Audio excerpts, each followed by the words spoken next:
जवळ खाली किती राहते त्याच्यावर घे येत त्याच्यावर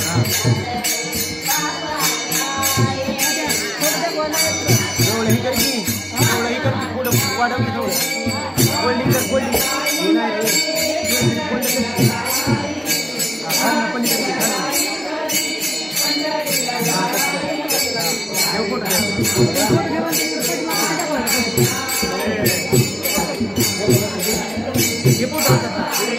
बार का देतो फोटो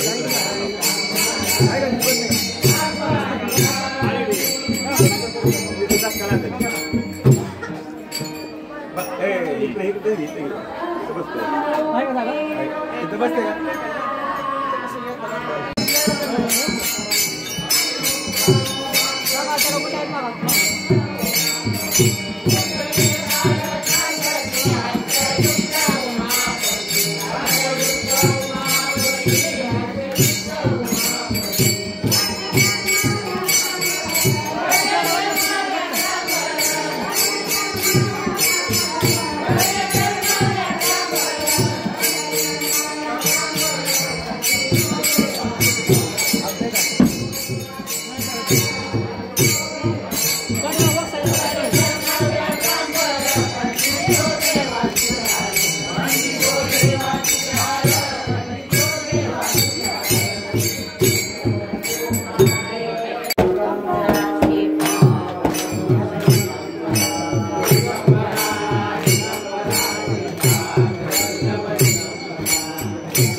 सज्जू काकांच्या घरी एकत्रित आलेलो आहोत। या ठिकाणी आज खऱ्या अर्थानं हे जे महाराज यांच्या जन्मशताब्दी द्विवर्ष कार्यक्रमानिमित्त या ठिकाणी घेतलेला आहे।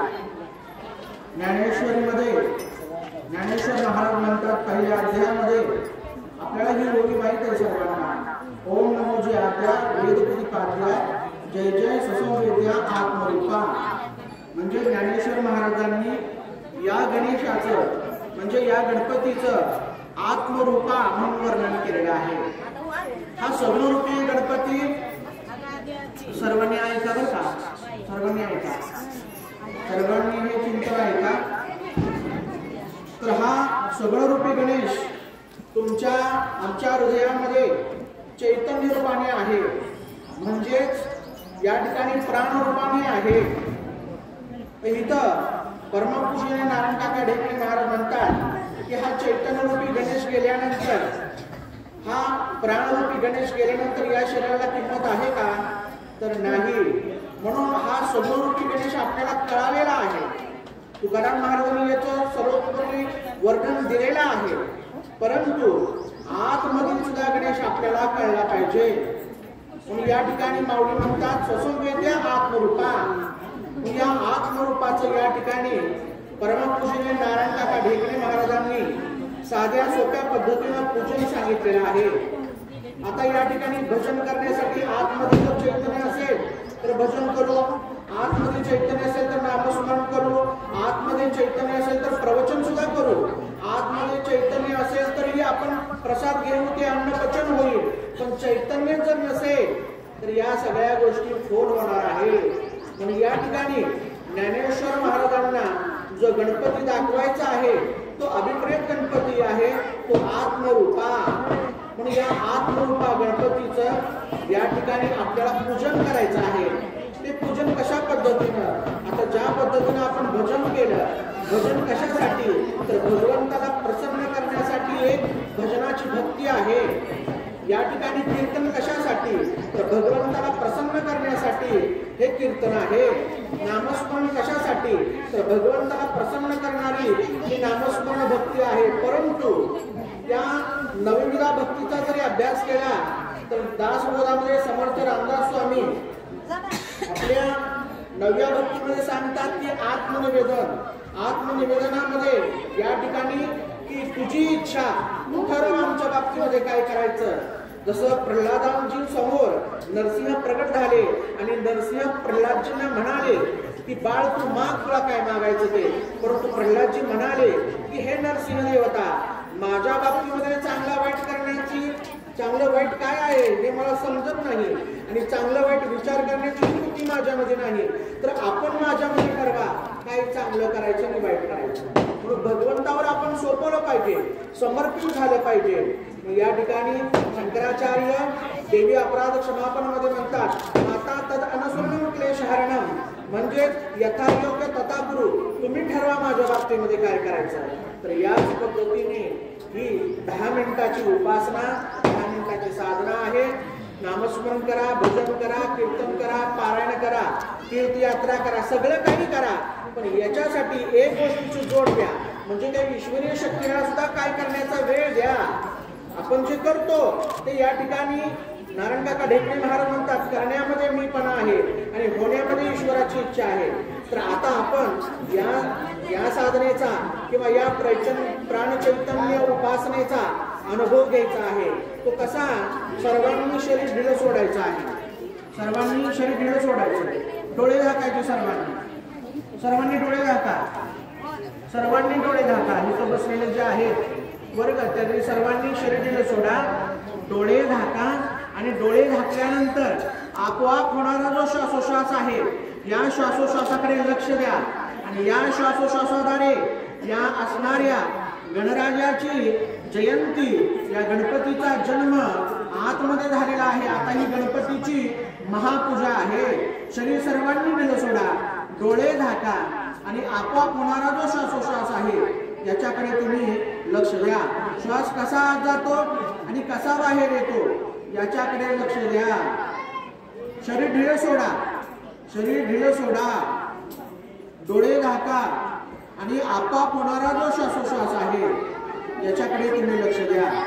श्वास हळूवारपणे आत जातो, श्वास हळूवारपणे बाहेर येतो. या येणाऱ्या जाणाऱ्या श्वासोश्वासाकडे तुम्ही फक्त लक्ष द्या. आणि मग काय होईल तर पाठीच्या कड्यातून ती चैतन्याची लहर वर सरकते. तुम्हाला या चैतन्याच्या लहरीचा अनुभव येईल बसल्या ठिकाणी. आईचं बैसोनी करा एक चित्त, आवडी अनंत आळवावा. हे ज्ञानेश्वर महाराजांनी माऊलींनी हे साधन सांगितलेलं आहे. ही गजाननाची उपासना सांगितलेली आहे. तर माऊलींनी या ठिकाणी गणेशाचं वर्णन करत असताना स्वसंवेद्या आत्मरूपा आणि या ठिकाणी आत्मरूप गणेशाचं हे महापूजन आहे. आपोआप होणारा श्वासोश्वास फक्त याच्याकडे तुम्ही लक्ष द्या. श्वास कसा आत जातो, कसा बाहेर येतो याच्यावरती मनाला आणि शरीराला सोडून द्या. मन बदलणारे आहे. जे लहानपणी आहे ते तारुण्यात नाही, जे तारुण्यात आहे ते वृद्धपणी नाही. शरीर हे जे लहानपणी आहे ते तारुण्यामध्ये नाही, तारुण्यामध्ये आहे ते वृद्धपणी नाही. मग स्थिर काय आहे तर ते चैतन्य म्हणजे गणेश स्थिर आहे, गणपती स्थिर आहे, गजानन स्थिर आहे. तर त्या गजाननाची ही उपासना आहे.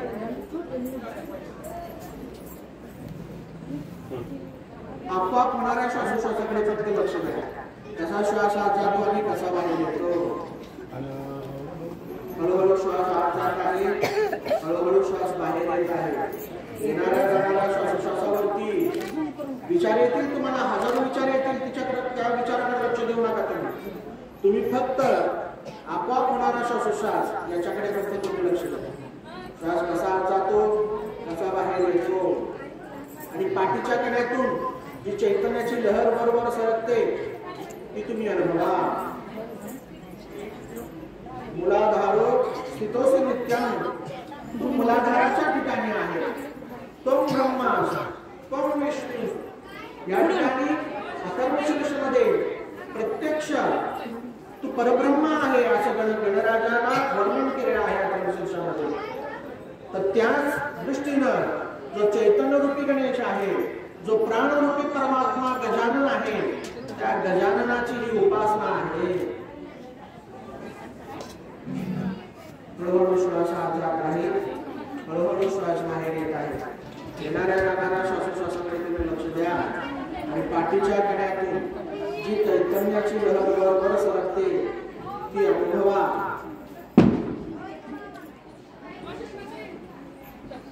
सर्वांनी दोन्ही हात एकमेकांवर असायचे आणि चेहऱ्यावर डोळे उडायचे.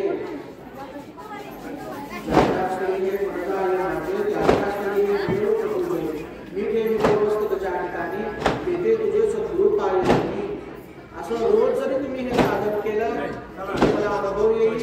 या ठिकाणी हे नुसतं प्रवचन नाही किंवा या ठिकाणी हे बाकीचं काही सांगितलेलं नाही की प्रवचन केलं तुम्ही म्हणायचं प्रवचन छान झालं, महाराज आले, महाराजांचं दर्शन झालं.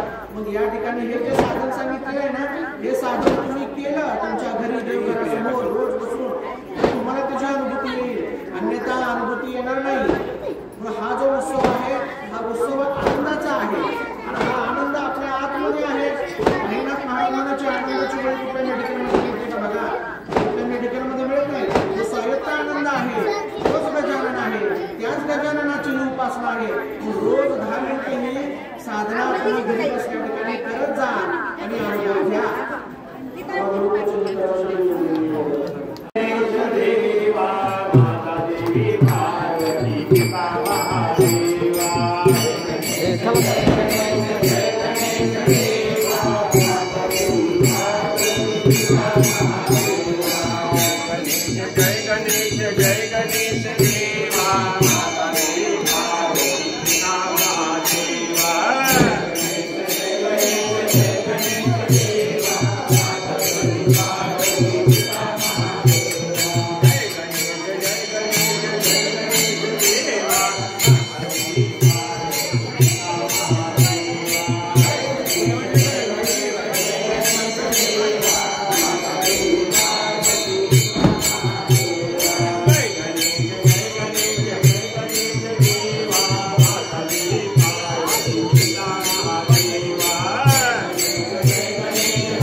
रखना मेरा मैं मदीने चला लाज रखना मेरा मैं मदीने चला मैं मदीने चला मैं मदीने चला मैं मदीने चला सुन ले ऐ नजीब मदीने